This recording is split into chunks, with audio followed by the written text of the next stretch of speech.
आज आपली कांदा लागवड करायची होती त्यासाठी आपण डिगावाला आलेलो. डिगावामध्ये जाऊन पाहतो आपल्या वावरात डॉगेश भाऊ सापडून गेला. म्हटलं काही विषय नाही. तर काही विषय पब्लिक. जय श्रीराम. मी आहे तेजस सोनवणे. स्वागत आहे आपल्या नवीन अशा ब्लॉग मध्ये. तुमचा भाऊ चालला होता सक्से काय आपल्या माणसं गेला कांद्या लागवडसाठी. मग काय जाता जाता आपल्याला वाघाचा पिंजरा दिसला. वाघ आहे ना सुट्टीवरती गेलेला होता. म्हटलं काही विषय नाही. तसं तर आपण माणसं गेलं आलेलो होतो.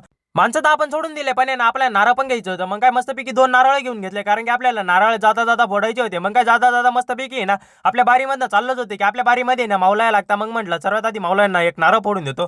मावलायांना तर नारळ फोडलं पण आहे ना आपण इकडे येऊन पण नारळ फोडायचं होतं. मग त्यात आपला डॉगेश भाऊ दिसून गेला. म्हटलं काही विषय नाही. डॉगेश भाऊ एकदम क्यूट होता. म्हटलं तसं ते एकदम भारी दिसतोय. नारळ वगैरे फोडल्यानंतर आहे ना आपल्या खाद्य पण मिक्स करायचं होतं. पप्पा त्यांना खाद्य बिद्य लावायला लावलं. तर आहे ना आपण आपला गेटअप रेडी करून घेतला. म्हटलं एक नंबर काही विषय नाही. त्यात तुमचा भाऊ कसा दिसतो ते तुम्ही सांगावं. लाईट गेल्यामुळे ना सर्वात आधी मोटर बिटर चालू करून दिले. त्यानंतर घरच्यांनी सांगितलं आपल्याला त्या लिंबाकडे जाईन तिथे जाऊन ना पंतुला घेऊन ये. मग काय पंतुला गेला. मी निघालेलोच होतं. मला तर नव्हतं माहित पंतुला काय असतं. असं काहीतरी असतं मला आज माहित पडलं. तुमच्या भाषेत त्याला काय म्हणता.